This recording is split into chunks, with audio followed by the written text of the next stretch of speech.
What's going on, gardeners? It's Sunday, February 19th, and spring is almost here on the southeastern coast of North Carolina. And on today's video, I'm going to show you how to build the easiest, cheapest, most versatile high tunnel that you could possibly build in your backyard garden. If you're new to the channel, please consider subscribing and hitting the bell to receive new video notifications, and check out our Amazon storefront and spread shop in the video description for a list of the gardening products I use and awesome custom designed apparel and other gear. Your support is greatly appreciated. My favorite things to grow in my summer garden are tomatoes, figs, cucumbers, and zucchini, and all of those plants suffer horrifically in places that have wet summer climates. The rainfall ruins the fruits and it gives the plants diseases. And here where I live on the southeastern coast of North Carolina, we have torrential rains during the summer that destroy those plants. The way commercial growers deal with this is they either locate their farms in areas with arid summers, and they usually place them near river deltas so they can irrigate their farms adequately,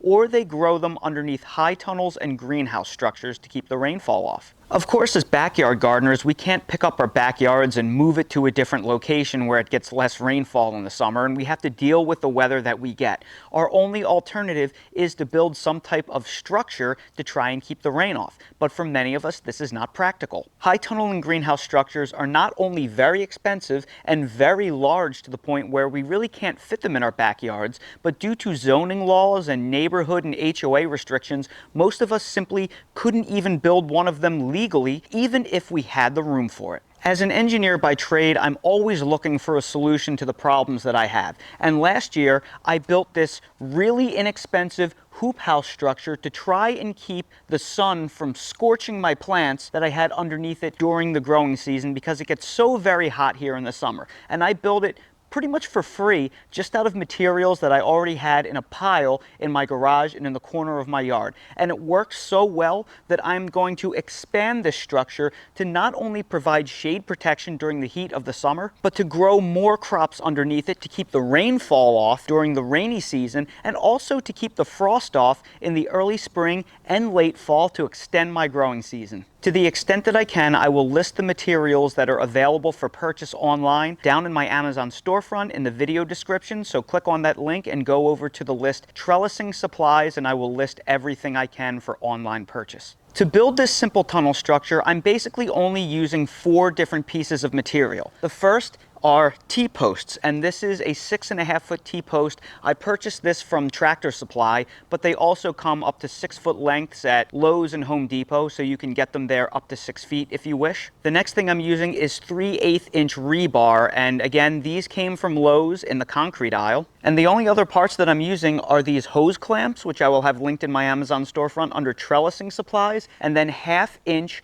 by 10-foot long sticks of PVC electrical conduit from either Lowe's or Home Depot or your local electric supply store. And just to be clear, we are using the electrical conduit from the electrical aisles, not the 10-foot sticks of PVC pipe from the plumbing aisle. The PVC pipe in the plumbing aisle is not UV treated, and it will break on you after only about a season or two. The electrical conduit, which is a few dollars more, will last a lot longer, so it's worth the investment up front. Aside from that, the only other special tools that we're using is a ladder and a T-post driver to help make our life easier driving the T-posts into the ground. And again, this will be linked in my Amazon storefront. How much of each material you will need will depend on how large you want the structure to be. I created a design, and I will overlay it over this for a 13-foot wide by 36-foot long hoop house structure. So this is what I'm going to be building. You can follow my design exactly, or you can modify it to how you see fit,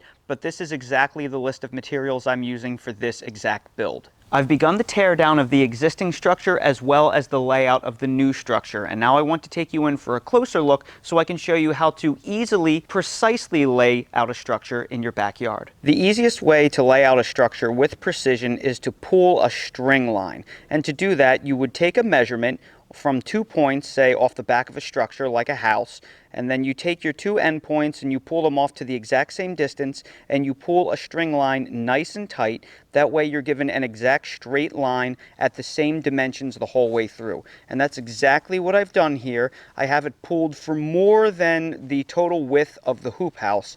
That way I have more than the width of the hoop house covered for a total straight line. And then I've also pulled a tape measure and I've marked off the exact points in my design. So I have T-posts that are placed at 13 feet, at 8 feet, at 5 feet, and then at 0 feet, which is over here. So I've placed a paint mark at where all of my new T-posts are going to go, and that's what you see right here. And of course, I've done the exact same thing for the length of the structure as well. I've pulled a string line, and good news is I can at least reuse 3 of my T-posts that I originally had erected. I have 9-foot spacing on all of my T-posts, but I'm going to mark everything at 9 foot 2 because I have the face of the first T-post at exactly 2 inches because I'm using my drip irrigation line to hold it in place, so keep that in mind. So once again, I have the paint marks placed at 9 feet. I already have an existing T-post at 18 feet, and then I have another one at 27 feet, which you can see over here, and then the final T-post is already in place at 36 feet. So I'm reusing my existing trellis structure basically, which is going to make my life a little bit easier. So I'm going to go to each of those paint marks that I designated where the T-posts are going to go, and I'm going to use a utility knife or a box cutter to make a little cross in it. And that is going to be where I'm going to drive my T-post through, and then I'm going to use my T-post driver on top of a ladder to easily and succinctly place all of my T-posts.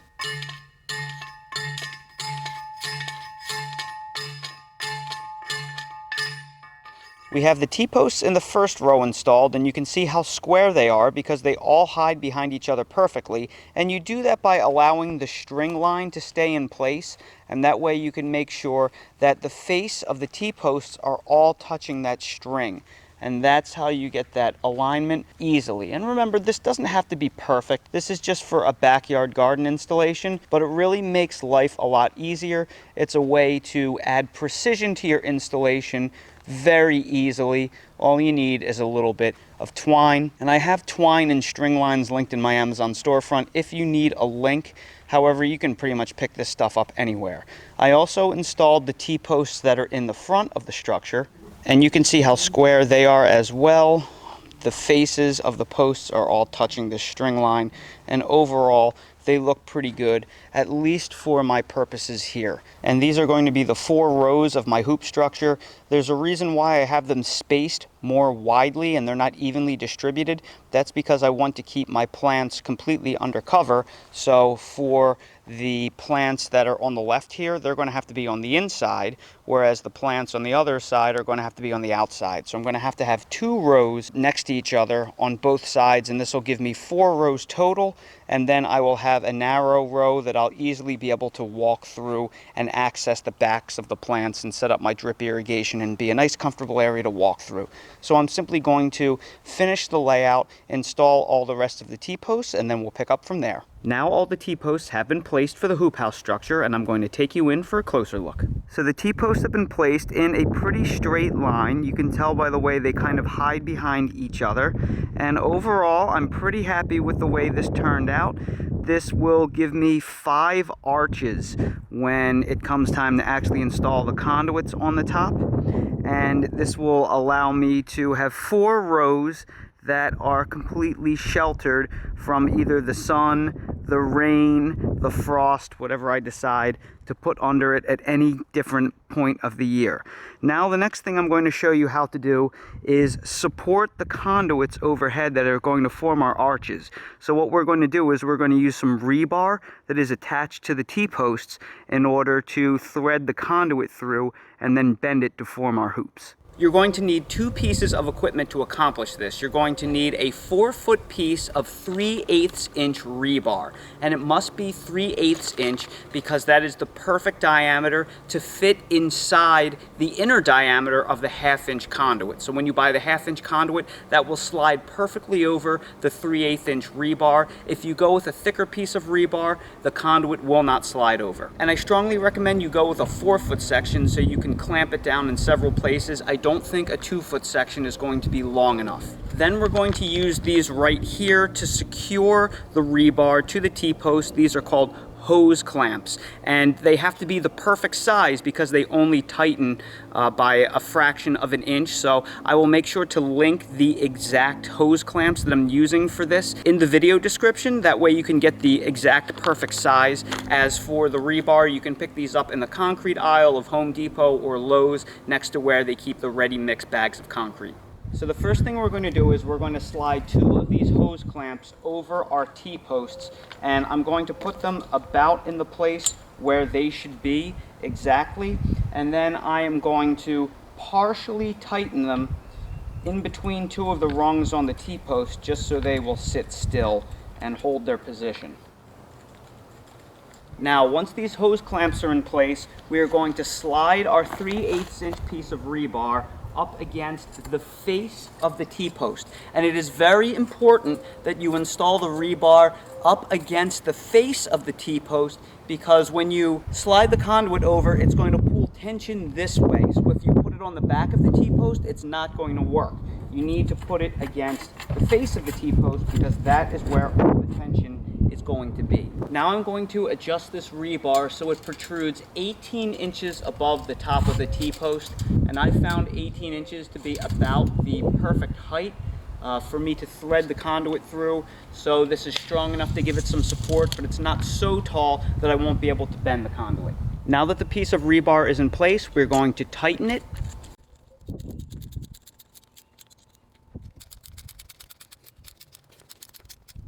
And now this piece of rebar is secure and locked into place, and we're ready to begin building our hoop structure. Now I'm going to begin constructing the arches, the hoop house structure, using these PVC electrical conduits. And to be completely honest, I'm not sure exactly how many feet of conduit I'm going to need in order to get the bend in the structure that I want. So I'm going to do this iteratively, which means trial and error. And when I see the bend in the structure that I like, that's what I'm going to keep. And also we're going to make sure that the bell end of the conduit faces outward because we need this to connect onto. We have to connect another piece onto that.